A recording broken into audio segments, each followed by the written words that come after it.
बोलो जयकारा बोल मेरे श्री गुरु महाराज की जय।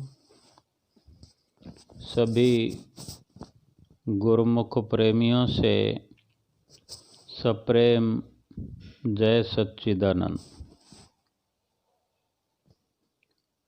श्री 108 श्री परमहंसों की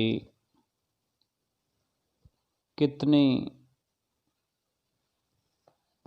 विचित्र अद्भुत लीलाएं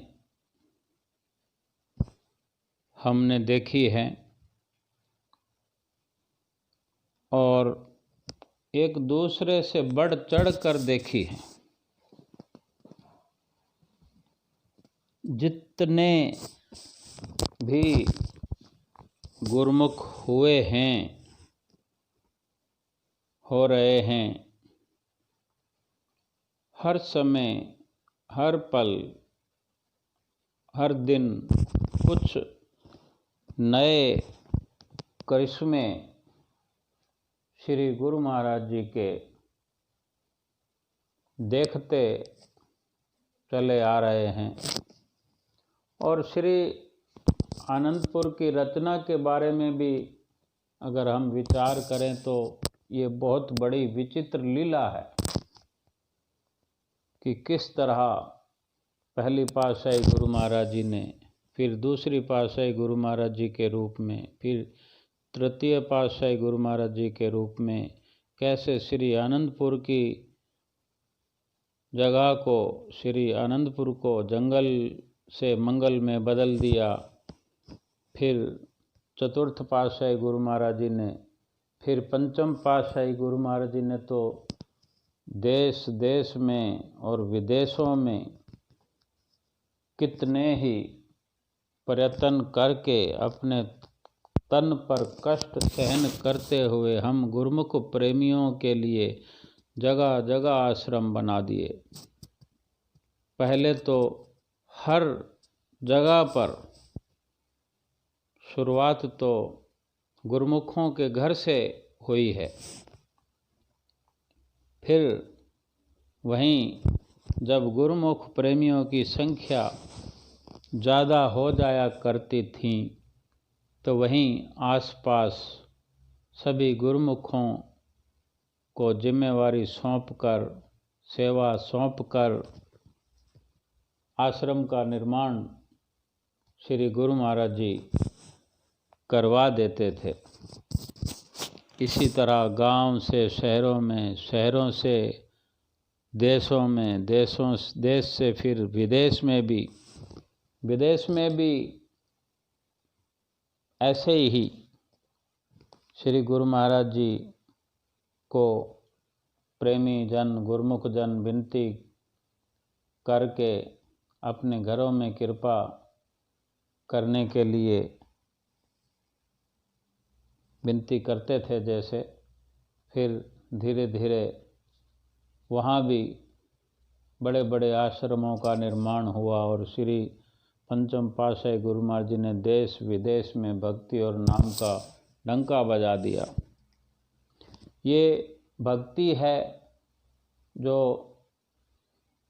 गुरुमुखों के हित में,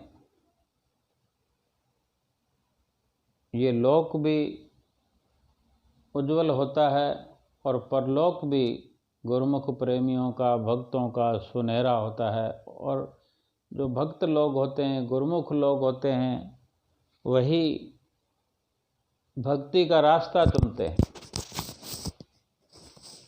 फरमाते हैं, एक तरफ भगवान है, दूजे माया जान, संसारी माया चहे, भक्त चहे भगवान, भक्त चहे भगवान। संत महापुरुष सुंदर शब्दों में, सरल शब्दों में हम जीवों के प्रति कथन करते हैं कि एक तरफ तो भगवान है और भगवान की भक्ति, भगवान जहाँ भी हैं वहाँ तो भक्ति ही होनी है, और जहाँ भक्ति होगी फिर वहाँ भगवान होंगे। यानी एक दर्शा रहे हैं, एक सत्यता दर्शाना चाहते हैं हमें कि एक तरफ भगवान है और दूसरी तरफ माया है। और संसार में इसी तरह मायावी भी हैं, आम संसारी लोग जिन्हें भक्ति की समझ नहीं है उन्हें मायावी कहा है, क्योंकि वो माया चाहते हैं। और जो भगवान के भक्त हैं, जिनको की समझ है, वो भक्ति की चाहना करते हैं। संसारी माया चाहें, भक्त चाहें भगवान। सीधी सीधी बात है कि जो सुख चाहता है, सुख तो सभी चाहते हैं, लेकिन सही मायने में सुख है क्या? शाश्वत सुख, शाश्वत आनंद जो चाहते हैं, जिनको समझ है सही मायने में सुख क्या है, वो भक्तों की चाहना होती है। और केवल जो दिखने वाला, लुभाने वाला सुख है, वो मायावी सुख, वो मायावी लोग चाहते हैं। यानी जो गुरुमुख प्रेमी हैं वो भक्ति की चाहना करते हैं, सच्चे सुख की चाहना करते हैं, सच्चा सुख उनको मिलता है। और ये जब तक संतों महापुरुषों की शरण में ना आए तब तक तो ये पता भी नहीं चलता कि सच्चा सुख कौन सा है, सच्चा सुख कैसे मिलता है। और चूँकि हमें संतों महापुरुषों की चरण शरण मिली हुई है, तो हमें ये समझ है कि हमें क्या मांग करनी है, अपने चित्त में क्या बसाना है, भक्ति को बसाना है। क्योंकि नित्य प्रति श्री गुरु महाराज जी हमें समझाते हैं, उनके प्रवचनों से हमें पता चलता है, उनकी संगत से हमें पता लगता है, उनकी रचना को देखने से समझ में आता है कि श्री गुरु महाराज इतनी रचना किसके लिए रचा रहे हैं। हमारे लिए ही ये सारी रचना रचाई है कि हम समझ पाएं कि सत्य क्या है, असत्य क्या है। पंचम पातशाही गुरु महाराज जी, जो कि पंचम रूप में आप संतों का सिरमौर रहे हैं, संतों के सरताज रहे हैं, हर गुरुमुख के दिल के अंदर बसे हुए हैं, आज भी बसे हुए हैं। उनका प्यार बसता है गुरुमुख प्रेमियों के हृदय के अंदर। जो भक्ति की चाहना करता है, जो सत्संग को अपने अंदर बसाता है, जो श्री गुरु महाराज जी की याद को अपने अंदर बसाता है, जो संतों महापुरुषों की जीवन झलकियों को अपने अंदर बसाता है, अपनी चित्तवृत्तियों में नाम को बसाता है, वो जो हर पल प्रतिपल इस तरह से विचरण करता है, दिन भर नित्य नियमों के साथ अपने जीवन को व्यतीत करता है, फिर ऐसे गुरुमुख जो प्रेमी होते हैं वो रात को निद्रा के समय भी, नींद में भी संतों महापुरुषों को, परमहंसों को अपने स्वप्न में उनके दीदार करते हैं, उनके दर्शन करते हैं और रात भी उनकी बड़े आनंद से व्यतीत होती है। और स्वप्न समाप्त होने पर जब कब किसी भी समय नींद खुल जाती है तो बाकी का समय उनका ऐसे व्यतीत होता है जैसे वो उनके लिए रात नहीं दिन है, उजाला है, प्रकाश है, रोशनी है, सत्यता है, क्योंकि वो हर वक्त सच्चाई के साथ हैं, सत्य के साथ हैं। सत्य का संग उनको मिल रहा है 24 घंटे। और जो मायावी होते हैं, जिनको भजन भक्ति की समझ नहीं, जिनको सत्संग की समझ नहीं, परख नहीं, जो सतगुरु की शरण में आए नहीं, जिनको चरण शरण नसीब नहीं हुई, वो माया की चाहना करते हैं सुबह से लेकर रात तक। और जब ऐसे लोग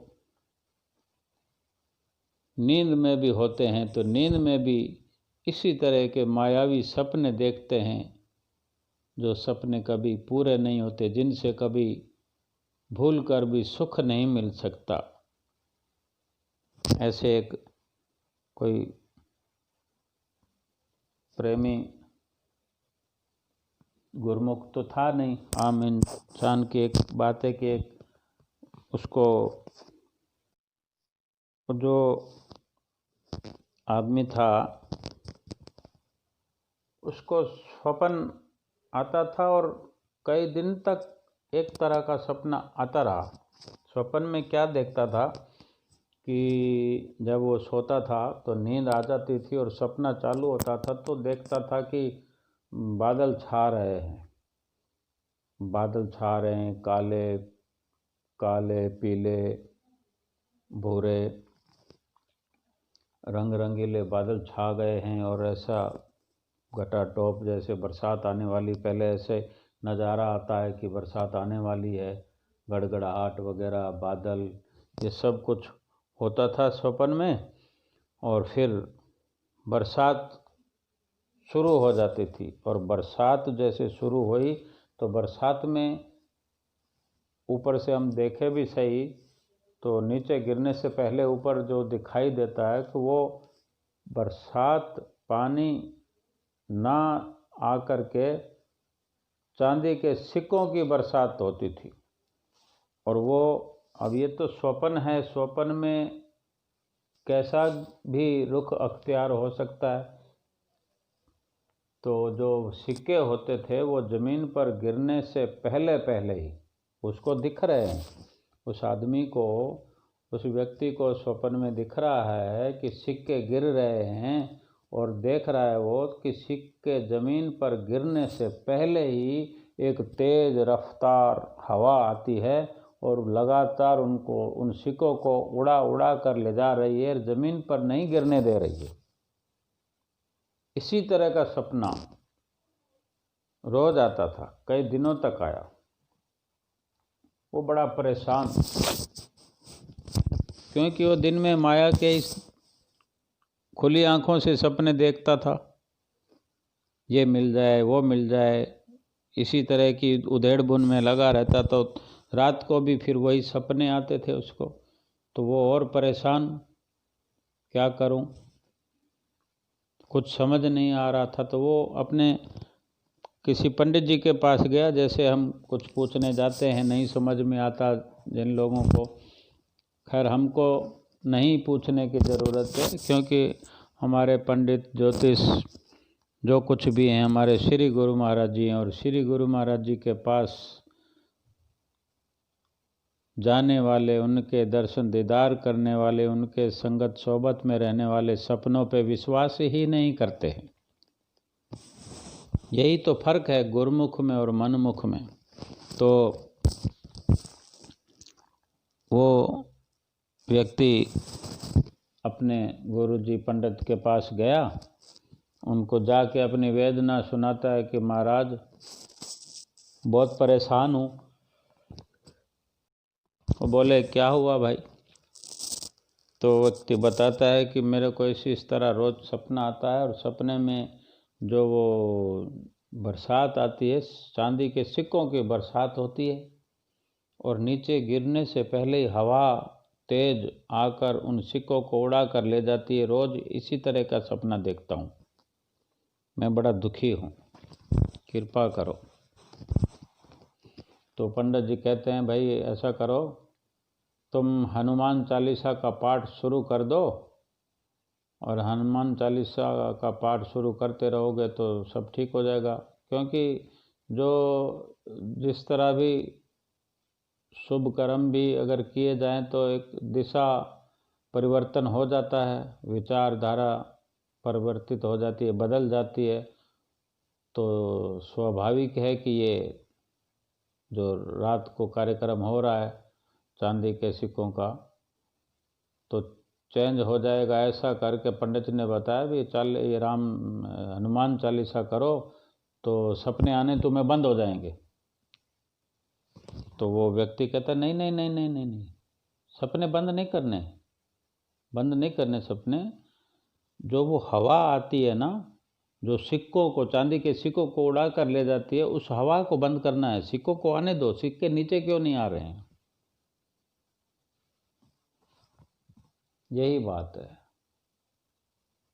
कि हमारी सुरती माया में लगी रहती है तो लगातार हम परेशान ही रहते हैं।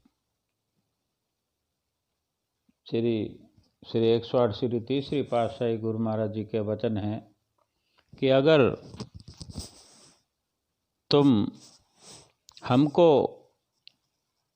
चाहते हो तो हमेशा हमेशा ये जो माया है तुम्हारे पीछे भागती रहेगी।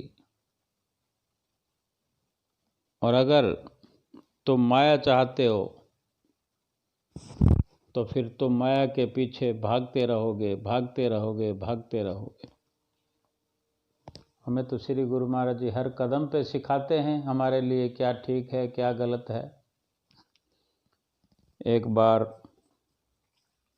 हमारे श्री पंचम पातशाही गुरु महाराज जी ने सिंगापुर में कृपा की, तो वहाँ उस वक़्त आश्रम तो था नहीं, तो वहाँ एक बिल्डिंग के अंदर एक फ्लैट में, किसी भगत जी के घर एक फ्लैट में सत्संग हुआ करता था। पहले ऐसे ही होता था, फिर धीरे धीरे आगे आश्रम बनते चले गए। तो उस भगत जी के घर में, उस फ्लैट में जो सत्संग होता था, तो वहीं पर सभी गुरुमुख प्रेमी जो वहाँ के आसपास में इधर उधर जो गुरुमुख प्रेमी होते वहीं सब आते थे, और बेटा पूजा, मत्था टेकना, सत्संग, मतलब वहीं दर्शन खोलना, सब कुछ वहीं होता था। तो गुरुमुख प्रेमी आ रहे थे मत्था टेकने लाइन से, तो लाइन के अंदर एक सन्यासिन, हम देखते हैं कई तरह के पंथों को मानने वाले, तो वो सन्यासिन जो थी श्री कृष्ण भगवान की भक्त थी। तो वो भी लाइन में लग कर आई। जैसे पता लगता है तो वहाँ तो कोई भी आ सकता है श्री गुरु महाराज जी के दर्शन करने, सत्संग प्रवचन सुनने। तो वो भी लाइन में जैसे आई मत्था टेकने के लिए, तो उसने अपनी भावना प्रकट की कि महाराज जी, मैं इतने सालों से, कुछ समय बताया उसने कि मैं कई सालों से भगवान श्री कृष्ण की भक्त हूँ। मैंने ये संन्यास धारण किया है और ग्रस्त नहीं किया मैंने। कृष्ण भगवान की मैं भक्त हूँ, पूजा आराधना करती हूँ, लेकिन मुझे अब तक कोई शांति हासिल नहीं हुई। मेरे मन के अंदर सुकून नहीं है। हर वक्त एक बेचैनी सी लगी रहती है, मन बड़ा बेचैन रहता है। श्री गुरु महाराज जी ने जो कि कृपा दृष्टि अपनी नज़र उसी पर रखे हुई थी, तो श्री गुरु महाराज जी अंतर्यामी हैं, उसके अंतर मन की सब जानकर फरमाने लगे, वचन फरमाए। सुकून कैसे मिले, कैसे शांति मिले तुम्हें, कहाँ से तुम्हारी बेचैनी दूर हो, चैन कैसे आए। श्री गुरु महाराज जी ने इसलिए फरमाया कि वो जो सन्यासन है उसने बहुत सारे गहने अपने तन के ऊपर लाद रखे थे। अगर आधा किलो भी हों तो अपने आप में वो बहुत ही कहलाते हैं, क्योंकि आज तो 1 ग्राम सोने का क्या महत्व है हम सब जानते हैं। 10 ग्राम सोने का, 1 तोला सोने का, और 100 ग्राम हो तो 100 ग्राम सोना अगर कोई स्त्री पहन कर निकले तो बहुत बड़ी बात हो जाती है। तो उसने अगर आधा किलो भी डाल रखे हों तो वो लदा हुआ कहा जा सकता है कि गहनों से लाद रखे थे, गहनों से लदी हुई थी। श्री गुरु महाराज ने जो प्रवचन फरमाए वो यही कि सुख और चैन मिले कैसे। तुम्हारी सुरती जो है, तुम्हारा ध्यान तो माया में लगा हुआ है, संसार के सामानों में लगा हुआ है, मन तो उसी में लुभाया हुआ है। भगवान से जो तुम वो कह रही है कि भगवान के भक्त हो। श्री गुरु महाराज जी कहते हैं भगवान के चरणों में तो तुम्हारा मन जुड़ा ही नहीं है अभी तक, तो सुख मिले कैसे, शांति मिले कैसे, सुकून कैसे आए, मन को चैन कैसे आए। तुम्हारा मन तो माया में रमा हुआ है। गहनों की जो ओर इशारा किया तो वो उस वक़्त वैराग के वश, जैसे किसी के अंदर अचानक से रोशनी हो जाती है, तो उसे भी ऐसे श्री गुरु महाराज जी के दर्शन करके ऐसे लगा जैसे सब कुछ यही हों। उस वक़्त जो उसको प्रकाश मिला सत्संग का, तो वो गहने उतार कर मत्था टेकने लगी श्री गुरु महाराज जी के आगे कि अगर यही बाधा है तो ये बाधा मैं दूर किए देती हूँ। श्री गुरु महाराज जी ने इशारा किया कि नहीं नहीं, ये हमें तुम्हारे गहने नहीं चाहिए, ये गहने वहीं उसी मंदिर में बैठा करो जिनकी तुम अब तक पूजा अर्चना करती आई हो, वहीं पर चढ़ाओ। तो वो सन्यासन कहती है मुझे तो आप के रूप में ही श्री कृष्ण भगवान के दर्शन हो रहे हैं, और मत्था टेक दिया, समर्पण कर दिया। तो यही संत महापुरुष हमें समझाते हैं कि जब तक